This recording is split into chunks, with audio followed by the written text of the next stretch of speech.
Hi, Chenatt ബ്ലോഗിൻ്റെ പുതിയ വീഡിയോയിലേക്ക് എല്ലാവർക്കും സ്വാഗതം. നമ്മൾ ഇന്നത്തെ ചിന്താവിഷയം എന്ന് പറയുന്നത് പച്ചമുളക്. ഇപ്പോൾ നമ്മുടെ എല്ലാവരും വീട്ടിൽ വ്യത്യസ്തമായ പച്ചമുളക് ചെടികളുണ്ട്. വലിയ പച്ചമുളക് ചെടികളുണ്ട്, അതുപോലെ കാന്താരി ചെടികളുണ്ട്. അപ്പോൾ ഇതിൻ്റെ പരിപാലനം എങ്ങനെയാണ്, ഇതെങ്ങനെയാണ് നമ്മൾ ഇതിനെ വളർത്തിക്കൊണ്ടുവരേണ്ടത്? പ്രത്യേകിച്ച് ഇപ്പം മഴയൊക്കെ അങ്ങ് തീർന്നുകൊണ്ടിരിക്കുന്നു. അപ്പോൾ ഈ മഴ തീർന്നു കഴിയുമ്പം പുതിയ തൈകൾ വെച്ച് പിടിപ്പിക്കേണ്ട സമയമാണ്. പിന്നെ കഴിഞ്ഞ വർഷവും ഒക്കെ നമ്മൾ ഗ്രോ ബാഗിലോ അല്ലെങ്കിൽ പോട്ടിലോ നട്ട നമ്മുടെ ഈ തൈകളെ നന്നായിട്ട് വളമൊക്കെ കൊടുത്ത് നമ്മൾ അതിനെ സംരക്ഷിക്കേണ്ടതാണ്. നമുക്കറിയാം പച്ചമുളകിൻ്റെ ഗുണത്തെപ്പറ്റി പ്രത്യേകിച്ച് നമ്മളൊന്നും പറയേണ്ട ആവശ്യമില്ല. കാരണം പ്രത്യേകിച്ച് കാന്താരി മുളക് എന്ന് പറയുമ്പോൾ നമുക്ക് നമ്മുടെയൊക്കെ വീട്ടിൽ കപ്പ നമ്മൾ ഉപയോഗിക്കണം. കപ്പേൻ്റെ ഒപ്പം ഈ കാന്താരിയും ഒന്നോ രണ്ടോ ചെറിയ ഉള്ളിയോട് കൂടി നമ്മൾ പൊടിച്ച് ഇട്ട് കഴിഞ്ഞാൽ നമുക്ക് നന്നായിട്ട് നല്ല ഒരു കറി പോലെ ഉപയോഗിക്കാം. അതുപോലെ നമ്മളെല്ലാവരും അച്ചാറിടുന്നതാണ്, ഈ കാന്താരി മുളക് അച്ചാറിടുന്നതാണ്. അപ്പോൾ അച്ചാറിടുമ്പോൾ കാന്താരി മുളക് അച്ചാറിടുമ്പോൾ ശ്രദ്ധിക്കണം. അതിനകത്ത് സുർക്ക എപ്പോഴും നമ്മൾ ലൂസ് സുർക്ക വാങ്ങൽ, അഥവാ വിനാഗിരി. ഒരിക്കലും വിനാഗിരി നമ്മൾ ലൂസായിട്ട് വാങ്ങൽ, അതിൻ്റെ എസൻസ് വാങ്ങുക. കാരണം ഈ വിനാഗിരിയിൽ ഉപയോഗിക്കുന്ന വെള്ളം നമ്മൾ തിളപ്പിച്ചാച്ചിയ വെള്ളമാണോ ഇല്ലയോ എന്നുള്ള കാര്യം നമുക്കറിയില്ല. അതുകൊണ്ടാണ് പലരും ഇങ്ങനെ കംപ്ലയിൻറ്റ് പറയാറുണ്ട്, അച്ചാർ ഉണ്ടാക്കിയിട്ട് അതിൻ്റെ മുകളിൽ മുഴുവൻ പൂപ്പൽ വന്നിരിക്കുന്നു. അതിന് പ്രധാന കാരണം ഈ തിളപ്പിച്ചാറ്റാത്ത വെള്ളം ഉപയോഗിച്ച് വിനാഗിരി അഥവാ സുർക്ക നമ്മൾ ഉപയോഗിക്കുന്നതിൻ്റെ പേരിലാണ് ആ അച്ചാർ കേടായി പോകുന്നത്. അപ്പോൾ ഞാൻ നിങ്ങളെ പച്ചമുളകിൻ്റെ എൻ്റെ കയ്യിലുള്ള ഇപ്പോൾ ഉള്ള കുറച്ച് തൈകളെ ഞാൻ നിങ്ങളെ പരിചയപ്പെടുത്താം. ഇതൊരു വെള്ളക്കാന്താരിയാണ്.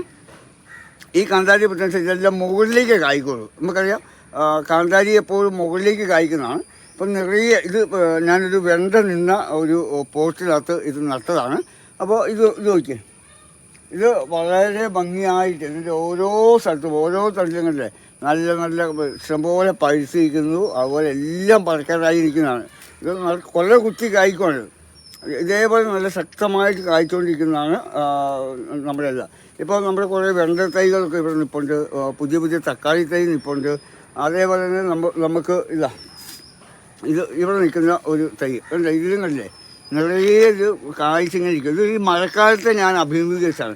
ഈ മഴക്കാലത്ത് ഞാൻ നെറ്റൊന്നും ഉപയോഗിക്കാതെ തന്നെ ഇവരെ പരിപാലിച്ചു കൊണ്ടുവരുമല്ലേ. കാരണം ചട്ടിയിൽ വെള്ളം നിൽക്കാതെ നോക്കണം. അങ്ങനെ എല്ലാം ചെയ്ത് കഴിഞ്ഞാൽ മാത്രമേ ഇത് നല്ല ഭംഗിയാവുള്ളൂ. അപ്പോൾ ഇത് ഇങ്ങനെ അതേപോലെ നന്നായിട്ട് നമ്മൾ ശരിക്കും നമ്മൾ ചെറിയ മക്കളെ വളർത്തിക്കൊണ്ടുപോകുന്ന പോലെ വളർത്തിക്കൊണ്ടുപോകണം. ഇതുണ്ട്, ഇത് നമ്മൾ നോക്കിക്കഴിഞ്ഞാൽ ഇത്തരം പച്ചമുളക് എന്തെങ്കിലും ഉണ്ടോ? ഇല്ല. ഇതിൻ്റെ മുകൾ ഭാഗം നോക്കിക്കഴിഞ്ഞാൽ പച്ചമുളക് ഒന്നുമില്ല. എന്നാൽ ഇതിൻ്റെ അടിഭാഗത്തേക്ക് നോക്കിക്കഴിഞ്ഞാൽ നിറയെ പച്ചമുളക് തൂങ്ങിക്കിടക്കുന്നതാണ്. നിറയെ പച്ചമുളക് ഇതല്ലേ പഴുത്ത് കിടക്കുന്നത്. അപ്പോൾ ഇത് കണ്ട ഇതിൻ്റെ ഇലയിലൊരു വാട്ടം കണ്ടോ? ഇതിൻ്റെ ഇല വാട്ടം കണ്ടു കഴിഞ്ഞാൽ നമ്മൾ എന്ത് ചെയ്യുന്നത് വെച്ചാൽ സുഡോമോൺസ് ഒരു 20 ഗ്രാം 1 ലിറ്റർ വെള്ളത്തിൽ കലക്കിയിട്ട് നമ്മൾ എന്ത് ചെയ്യണം, ഇതിൻ്റെ ചുവട്ടിൽ ഈ തക്കാളീൻ്റെ ഈ തൈയിൻ്റെ ചുവട്ടിൽ നമ്മൾ ഒഴിക്കുക. അപ്പോൾ ഈ തൈ നന്നായിട്ട് അതിൻ്റെ ആ ഇലയുടെ ആ മഞ്ഞപ്പൊക്കെ മാറി നല്ല വരും. അതുപോലെ തന്നെ നമുക്ക് അല്പം ഒരു ചെറിയ സ്പ്രേ പൈപ്പ് കൊണ്ട് പമ്പ് കൊണ്ട് നമ്മളിത് തളിച്ച് കൊടുക്കുക. അപ്പോൾ തളിച്ച് കൊടുത്തു കഴിഞ്ഞാൽ നമുക്ക് ഇത് ഭംഗിയായിട്ട് ഇതേപോലെ എപ്പോഴും നമുക്ക് പച്ചമുളക് കായ്ക്കത്തക്ക രീതിയിൽ എപ്പോഴും നമുക്ക് കൊല കുത്തി പച്ചമുളക് കായ്ക്കാമെന്നൊക്കെ പറഞ്ഞ് ഇങ്ങനെയാണ് നമുക്ക് നമ്മുടെ വീട്ടിലെ ആവശ്യത്തേക്കുള്ള മുഴുവൻ പച്ചമുളക് ഞാൻ ഒരു പച്ചമുളക് പോലും കടയിൽ നിന്ന് വാങ്ങിയിട്ട് എത്രയോ കാലമായി. എല്ലാം നമ്മൾ ജൈവ രീതിയിൽ വളർത്തുക. ഇനി ഞാൻ എങ്ങനെയാണ് ഇതിനു മുമ്പ് ഞാൻ ചെയ്തിട്ടുണ്ട്, എങ്ങനെയാണ് നമ്മൾ ചട്ടിയിൽ ഇത് നടാൻ വേണ്ടി നമ്മൾ പോട്ടിംഗ് മിശ്രിതം തയ്യാറാക്കുന്നത്, അതിൻ്റെ വളപ്രയോഗം എന്താണ് എന്നുള്ളത് ഞാൻ നിങ്ങൾക്ക് കാണിച്ചു തരാം. അപ്പോൾ ഇതുണ്ട്, ഞാനിത് ഇങ്ങനത്തെ ഒരു പോട്ടിലാണ് പച്ചമുളകിൻ്റെ തൈ നടാൻ വേണ്ടി ഞാൻ എടുത്തിരിക്കുന്നത്. ഇത് ഞാൻ കഴിഞ്ഞ തവണ മറ്റൊരു ചെടി നട്ടിരുന്നതാണ്. അപ്പോൾ അതിൽ നിന്ന് അത് മാറ്റിയിട്ട് ഞാൻ പുതിയൊരു തൈ നടാൻ വേണ്ടിയാണ്. അപ്പോൾ ഇതിൻ്റെ അടിയിൽ കണ്ട തുറ കണ്ടില്ലേ? അപ്പോൾ എങ്ങനെ വന്നാലും എനിക്ക് ഇതിനകത്ത് നമ്മൾ എത്ര വെള്ളം ഒഴിച്ചാലും എന്താ പറയുക, ഒരു ദിവസത്തേക്കുള്ള വെള്ളം ഇതിൻ്റെ അടിയിൽ കിടക്കും. ഒരു ദിവസത്തേക്കുള്ള വെള്ളം ഞാൻ ചെയ്യുന്നത് വെച്ചാൽ ആദ്യം നമുക്ക് ഈ പച്ചമുളകത്തെ അടിക്കിട്ടാൻ വേണ്ടി വാഴേൻ്റെ ഇലയാണ് എടുത്തിരിക്കുന്നത്, ഉണങ്ങിയ ഇല. അപ്പോൾ ഈ ഫോസ്ഫറസ് ചെടികൾക്ക് ഫോസ്ഫറസ് നന്നായി കിട്ടാൻ വേണ്ടി ഉണങ്ങിയ ഇല വളരെ അധികം പ്രയോജനപ്രദമാണ്. നമ്മൾ നിറയെ ഉണങ്ങിയ ഇല നമ്മൾ ഈ പോട്ടിലേക്ക് നമ്മൾ നിറയ്ക്കുക. ഈ ഇല നിറയ്ക്കുന്നതിൻ്റെ ഒപ്പം അതിന് ഗുണം എന്താണെന്ന് വെച്ചാൽ നമ്മൾ ഈ വേരുകൾക്ക് നന്നായിട്ട് ഇതിൽ വന്നിട്ട് നിൽക്കാൻ കഴിയും. അതായത് വേര് നന്നായിട്ട് ഈ ഇലയൊക്കെ പൊടിഞ്ഞ് വളമായി മാറുകയും ചെയ്യും. അത് മാത്രമല്ല നമ്മുടെ വേരുകൾ ഇതിൻ്റെ ഇടയിലൂടെ കൂടി മുഴുവൻ പോവുകയും ചെയ്യും. പിന്നെ ഞാൻ കുറച്ച് പച്ചിലയാണ് ഇടുന്നത്. ഈ പച്ചില ഇടുന്നതിൻ്റെ പ്രത്യേകത വെച്ചാൽ ഇത് നമുക്ക് ചെടികൾക്ക് നൈട്രജൻ ആവശ്യത്തിന് നൈട്രജൻ കിട്ടും.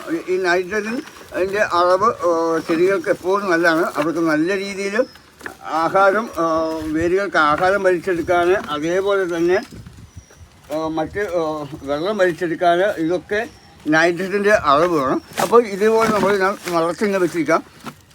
ഇനി എന്താണ് സംഭവം എന്ന് വെച്ചാൽ ഇതാ ഞാനിത് പോട്ടി മിശ്രിതമായിട്ട് ഇതാ നല്ല മണ്ണ് എടുത്തിരിക്കുകയാണ്.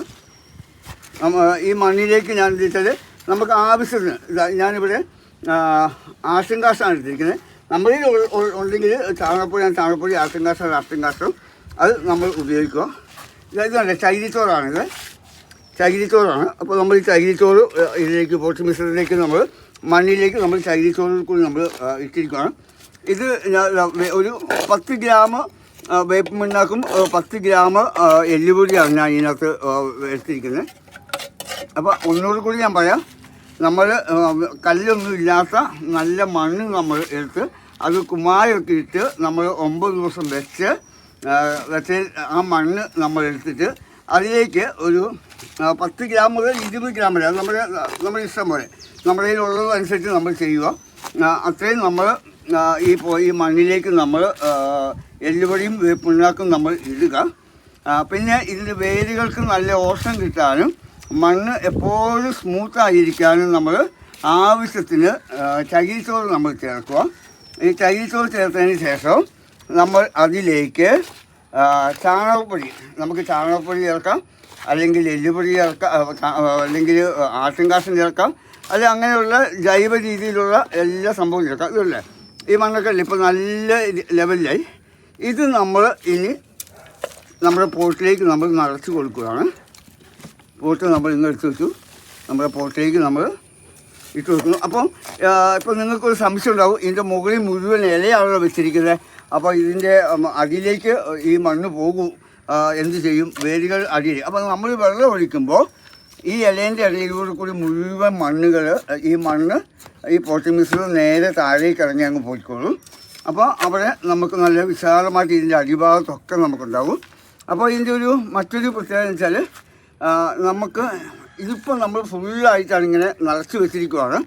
അപ്പോൾ ഈ എല്ലുപൊടിയും വേപ്പ് പിണ്ണാക്കും ചാണകപ്പൊടിയും അല്ലെങ്കിൽ ആട്ടിൻകാഷ്ടവും ഒക്കെ നമ്മൾ ആവശ്യത്തിന് ഒരു വർഷത്തേക്ക് ആവശ്യത്തിന് ഈ തൈ ഒരു വർഷത്തേക്ക് ആവശ്യത്തിന് നമ്മൾ ഇടുന്നത്. എന്നാലും നമ്മൾ ഇപ്പോൾ ഇത് നിറഞ്ഞിരിക്കുന്ന ഈ പോട്ടി മിശ്രിതം നമ്മൾ വെള്ളം ഒഴിച്ച് കഴിയുമ്പം ഇതൊരു അടിയിലിട്ടിരിക്കുന്ന ഇലകൾ കംപ്ലീറ്റ് ഉണങ്ങി താഴേക്ക് പോവുകയും പൊടിഞ്ഞ് താഴേക്ക് പോവുകയും നമ്മൾ ഈ പോട്ടി മിശ്രിതം താഴേക്ക് പോവുകയും ചെയ്യുമ്പോൾ ഇതിൻ്റെ മുകളിലേക്ക് അടുത്ത ലെയറായിട്ട് നമ്മൾ എന്ത് ചെയ്യണം, അടുത്ത ലെയറിൽ ഇതേപോലെ തന്നെ നമ്മൾ ഉണങ്ങിയ ഇലയും പച്ചയിലയും കൊടുത്ത് അതിൻ്റെ മുകളിലേക്ക് നമ്മൾ വീണ്ടും ഇതേപോലെ പോട്ടി മിശ്രിതം നമ്മൾ ഇട്ട് കൊടുക്കുക. അങ്ങനെ ഒരു വർഷത്തിൽ 2 or 3 തവണ നമുക്ക് ഇതിനകത്ത് തന്നെ ഇട്ട് കൊടുത്തു കഴിഞ്ഞാൽ നമുക്ക് ആ ചെടി 2 വർഷത്തേക്കോ 3 വർഷത്തേക്കോ നല്ല ഭംഗിയിലിരിക്കും. പിന്നെ നിങ്ങൾ ശ്രദ്ധിക്കേണ്ട കാര്യം, നിങ്ങൾ വീഡിയോ മുഴുവൻ കാണുക. വീഡിയോ കാണുക മാത്രമല്ല, നിങ്ങൾ സബ്സ്ക്രൈബ് ചെയ്യാതെയാണ് കാണുന്നതെങ്കിൽ തീർച്ചയായിട്ടും സബ്സ്ക്രൈബ് ചെയ്യുക. ആ സബ്സ്ക്രൈബ് ചെയ്യുമ്പോൾ അതിൻ്റെ തൊട്ട് താഴെ ബെൽ ബട്ടൺ കാണും. ആ ബെൽ ബട്ടൺ ഒന്ന് എനേബിൾ ചെയ്ത് കഴിഞ്ഞാൽ ഞാൻ ചെയ്യുന്ന എല്ലാ വീഡിയോസും നിങ്ങൾക്ക് ലഭ്യമാവുകയും ചെയ്യും. പിന്നെ നിങ്ങളുടെ കമൻറ്റ്, നിങ്ങളുടെ ഷെയർ മാത്രമല്ല, ഇതേപോലെ പച്ചമുളക് കൃഷി ചെയ്യുന്ന ഒരുപാട് പേര് എൻ്റെ വീഡിയോ കാണുന്നുണ്ട്. അപ്പോൾ നിങ്ങൾ തീർച്ചയായിട്ടും നിങ്ങൾ കൃഷി ചെയ്യുന്ന രീതിയും നിങ്ങൾ ഒന്ന് കമൻറ്റ് ബോക്സിൽ ഇട്ട് കഴിഞ്ഞാൽ എനിക്കും അത് പ്രയോജനപ്രദമാകും, മറ്റുള്ളവർക്ക് നമുക്കത് പറഞ്ഞു കൊടുക്കുകയും ചെയ്യാം. അപ്പോൾ ഈ പച്ചമുളകിന് പ്രധാനമായിട്ടുണ്ടാകുന്ന കീടബാധ എന്ന് പറയുന്നത് ഇതിന് ഒരു വെള്ളീച്ചയുടെ രോഗമുണ്ട്. ഈ വെള്ളീച്ച വന്നു കഴിഞ്ഞാൽ നമുക്ക് ചെയ്യുന്നത് വെച്ചാൽ ആ വെള്ളീച്ച വന്ന ആ ഇല നമ്മൾ കഴുകി വൃത്തിയാക്കിയതിന് ശേഷം വേപ്പെണ്ണ മിശ്രിതം തളിച്ചു കൊടുത്താൽ മതി. മറ്റു കീടബാധയൊന്നും സാധാരണ പച്ചമുളകിന് അങ്ങനെ വരാറില്ല. പച്ചമുളകിന് വെയിലെന്ന് പറയുന്നത് ഒരു 4 മണിക്കൂറിന് വെയിലുണ്ട്. ഒരു ദിവസത്തിൽ 2 മണിക്കൂറോ 3 മണിക്കൂറോ വെയിൽ കിട്ടിക്കഴിഞ്ഞാലും പച്ചമുളക് ചെടി ഡയറക്റ്റ് വെയിൽ കിട്ടിയില്ലെങ്കിലും കുഴപ്പമില്ല. പച്ചമുളക് ചെടി വളരെ ഭംഗിയായിട്ടും അതേപോലെ തന്നെ നല്ല കരുത്തൂത്ത് വരും. ഇതേപോലെ ആയിരിക്കും നമ്മൾ പോട്ടിംഗ് മിശ്രം നിറയ്ക്കേണ്ടതെന്ന് മാത്രം. അപ്പം ഇപ്പം ഞാൻ ആദ്യം പറഞ്ഞതുപോലെ തന്നെ ഈ പോട്ടിംഗ് മിശ്രിതം നമ്മൾ ഒരു 3 മാസം കഴിഞ്ഞ് കഴിയുമ്പോൾ ഇത് ഈ പോട്ടിൻ്റെ ഒരു പകുതി ഭാഗമായിട്ടൊന്ന് കുറയുകയും പുതിയ വേരുകൾ മുകളിലേക്ക്, ചെടിയുടെ വേരുകൾ മുകളിലേക്ക് വരികയും ആ വേരുകളിൽ നമ്മൾ എന്ത് ചെയ്യും, വീണ്ടും പുതിയ ഇലകൾ, പച്ചിലയായാലും നമ്മുടെ കയ്യിലുള്ള ഉണങ്ങിയ ഇലയായാലും വാഴൻ്റെ ഇലയിൽ വരുന്നില്ല, നമുക്ക് ഇഷ്ടംപോലെ പ്ലാവിൻ്റെ ഇലയോ വീടിൻ്റെ മിച്ചം അടിച്ച് വരുന്ന ഇലകളോ അതെല്ലാം നമുക്ക് ഇതിനകത്ത് ഇടാം. പിന്നെ പച്ചില വേണമെങ്കിൽ പുല്ലോ അങ്ങനെ എന്തെങ്കിലും കിട്ടിയാൽ അതായാലും നമുക്കിടാം. അതിന് മുകളിൽ ഇതുപോലെ പോട്ടിംഗ് മിശ്രിതം ഇട്ട് കഴിഞ്ഞാൽ നമുക്ക് ഇതേപോലെ ധാരാളം പച്ചമുളക് നമുക്ക് വളർത്തിയെടുക്കാൻ നമുക്ക് സാധിക്കും. ഞാൻ ഈ പോട്ടിനകത്ത് വെണ്ടയാണ്, ആനക്കൊമ്പം വെണ്ട നട്ട പോട്ടാണ്. അപ്പോൾ ആ വെണ്ട ഏകദേശം തീരാറായപ്പോഴാണ് ഞാൻ ഈ പച്ചമുളക് ഇതിനകത്ത് കൊണ്ട് വെച്ചത്. ഇപ്പോൾ ഇത് കായ്ച്ച് ഇതേ അവസ്ഥയിലായിട്ടുണ്ട്. അപ്പം തീർച്ചയായിട്ടും നിങ്ങൾ എൻ്റെ വീഡിയോ എല്ലാവരും തീർച്ചയായിട്ടും കാണുക മാത്രമല്ല, നിങ്ങൾ ഷെയർ ചെയ്ത് കൊടുക്കണം. മറ്റുള്ളവർക്കും കൂടി കാണാൻ വേണ്ടി നിങ്ങൾ ഷെയർ ചെയ്ത് കൊടുക്കുമ്പോഴാണ് വീഡിയോയ്ക്ക് കൂടുതൽ റീച്ച് കിട്ടുന്നത്. അപ്പം അടുത്തൊരു വീഡിയോ വരുന്നത് വരെ okay, bye bye, thank you.